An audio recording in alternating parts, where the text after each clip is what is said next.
Travel agent نے فہرست میرے سامنے رکھی۔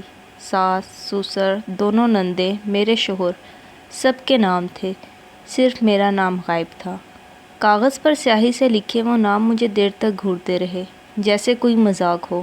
اسی لمحے مجھے لگا شاید یہ غلطی ہے، مگر اگلے 24 گھنٹوں میں مجھے معلوم ہوا کہ یہی میری زندگی کی سب سے بڑی نعمت تھی۔ میں نے فوراً اپنے شوہر عارف کی طرف دیکھا۔ وہ خاموشی سے موبائل میں مصروف تھا، جیسے یہ سب پہلے اسے معلوم ہو۔ میں نے ساس سے پوچھا، امی میرا کمرہ کہاں ہے؟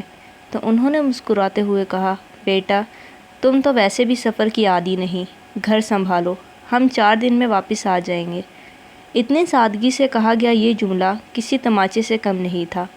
کمرے میں موجود باقی سب نے ایک دوسرے کی طرف دیکھا، مگر کسی نے میری حمایت میں ایک لفظ نہ کہا، جیسے یہ فیصلہ پہلے سے سب کی رضامندی سے ہوا ہو۔ میں نے اپنے آپ کو سنبھالا اور کچھ کہنے ہی والی تھی کہ اسی لمحے میرا موبائل بجا۔ امی نے صرف اتنا کہا، خاموش رہو، ATM کارڈ فوراً بلاک کرو اور سیدھا گھر آؤ۔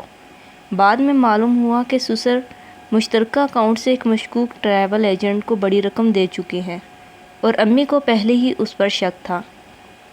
ان چند لفظوں میں ایک ایسی سنجیدگی تھی جو مجھے فوراً سمجھا گئی کہ یہ کوئی معمولی بات نہیں۔ میرے ہاتھ کانپنے لگے، دل زور زور سے دھڑکنے لگا، مگر چہرے پر میں نے کوئی تاثر نہ آنے دیا۔ میں نے چپ چاپ سر ہلایا، جیسے ہار مان لی ہو، اور اندر ہی اندر ایک منصوبے بننے لگا۔ سسرال والے اگلی صبح ایئرپورٹ کے لیے روانہ ہوئے۔ عارف بھی ان کے ساتھ تھا۔ ساس نے جاتے جاتے مجھے کچن کی چابیاں تھمائی اور کہا، فریزر بھر دینا، ہم واپس آنے پر تازہ کھانا نہیں کھاتے۔ نند نے طنزیہ مسکراہٹ کے ساتھ کہا، بھابھی گھر کا خیال رکھنا۔ میں نے صرف ہاں میں سر ہلایا، کچھ نہیں بولی۔ گاڑی کی آواز گلی کی موڑ پر دور تک ہوئی اور میں نے دروازے کے پیچھے کھڑی خاموشی سے اس گھر کو دیکھتی رہی جو ابھی چند لمحے پہلے تک میرا سمجھا جاتا تھا۔ دروازہ بند ہوتے ہی میں نے سب سے پہلے اپنا ATM کارڈ، بینک کی ایپ سب بلاک کیا، پھر موبائل کا سم نکال کر الگ رکھا اور آدھے گھنٹے میں اپنے کپڑوں کا ایک بیگ تیار کیا اور گھر سے نکل گئی، جہاں مجھے کبھی اپنا نہیں سمجھا گیا۔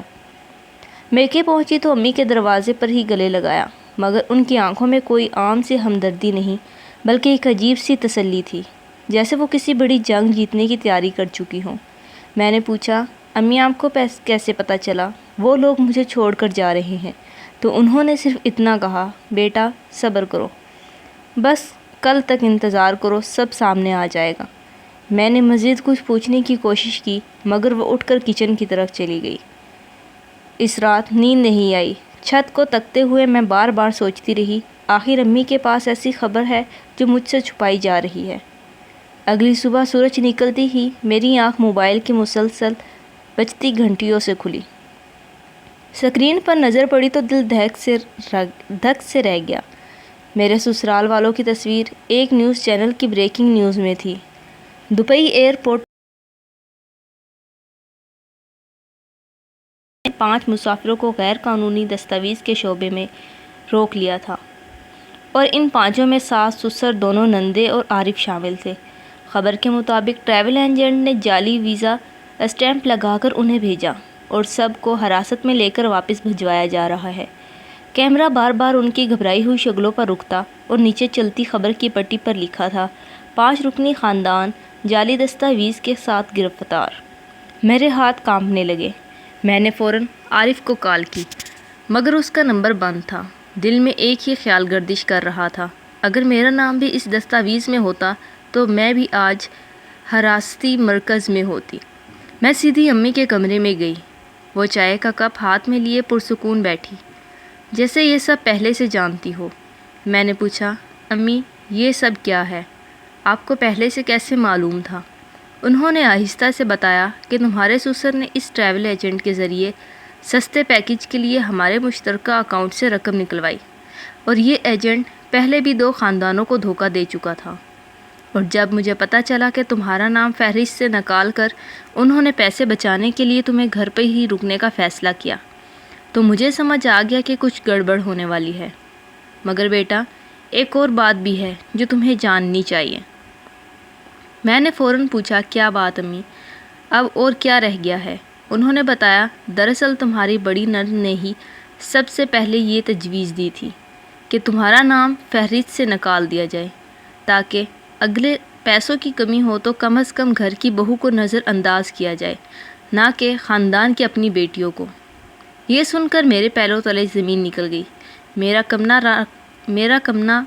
کمرہ نہ رکھنا کوئی اتفاق نہیں تھا، ایک سوچی سمجھی سازش تھی۔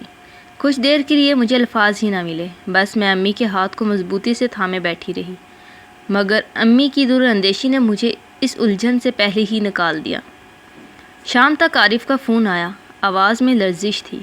اس نے بتایا کہ سب کو حراستی مرکز میں رکھا گیا ہے اور وطن واپسی کے لیے دستاویزات بن رہی ہیں، اور یہ کہ ٹریول ایجنٹ فرار ہو چکا ہے اور اس کا موبائل بند جا رہا ہے۔ میں نے پوچھا تم کیسے پھنس گئے؟ مجھے تو کچھ بتایا ہی نہیں گیا تھا۔ اس نے شرمندگی سے کہا مجھے بھی آخری لمحے پر بتایا گیا کہ ٹکٹ کنفرم ہو گیا ہے۔ مجھے یہ نہیں پتا تھا کہ تمہارا نام کیوں نکالا گیا۔ میں نے صرف اتنا کہا جس گھر میں مجھے فہرست سے باہر رکھا گیا وہاں میری کوئی جگہ کبھی تھی ہی نہیں، اور فون بند کر دیا۔ اگلے 2 دن مشکل تھے۔ کچھ رشتہ دار تانے دینے لگے کہ میں نے وقت پر خاندان کا ساتھ کیوں نہ دیا۔ میں نے کسی کو جواب نہیں دیا، صرف امی کے کندھے پر سر رکھ کر روتی رہی، اور امی نے بس اتنا کہا بیٹی جو لوگ تمہیں مشکل وقت میں فہرست سے نکالتے ہیں وہی تمہیں ذمہ دار بھی ٹھہرا دیتے ہیں، تمہیں ان کی باتوں کا جواب دینے کی ضرورت نہیں۔ ان کے یہ الفاظ میرے دل میں کسی سائے کی طرح بیٹھ گئے، اور مجھے پہلی بار احساس ہوا کہ اصل حمایت خون کے رشتوں سے نہیں بلکہ سمجھنے والوں سے ملتی ہے۔ 3 دن بعد سسرال والے واپس آئے، تھکے ہوئے، پریشان اور مالی نقصان اٹھائے ہوئے۔ کپڑے میلے تھے، آنکھوں کے نیچے ہلکے پڑ چکے تھے، اور جس رعب سے وہ گھر سے نکلے تھے اس کا کہیں نام و نشان تھا ہی نہیں۔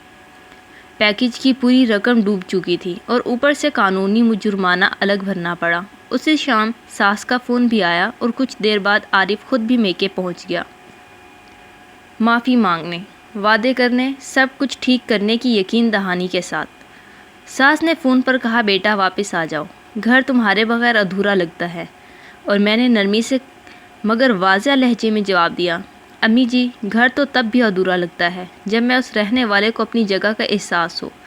مجھے تو اس فہرست سے نکال کر یہ ثابت کر دیا گیا کہ میں کبھی اس گھر کا حصہ تھی ہی نہیں۔ دوسری طرف چند لمحے خاموشی رہی، پھر انہوں نے آہستہ سے کہا غلطی ہماری تھی۔ میں نے عارف سے کہا اور صرف ایک سوال پوچھا، اگر امی مجھے وقت پر پیغام نہ بھیجتی اور میں بھی اسی فہرست سے باہر رہ کر گھر پر اکیلی رہ جاتی تو کیا تم واپس آ کر مجھ سے یہی معافی مانگتے یا اپنے خاندان کے فیصلے کو ہی درست ٹھہراتے؟ وہ خاموش رہا کیونکہ اس کے پاس اس سوال کا کوئی جواب تھا ہی نہیں۔ اسی خاموشی نے مجھے میرا جواب دے دیا۔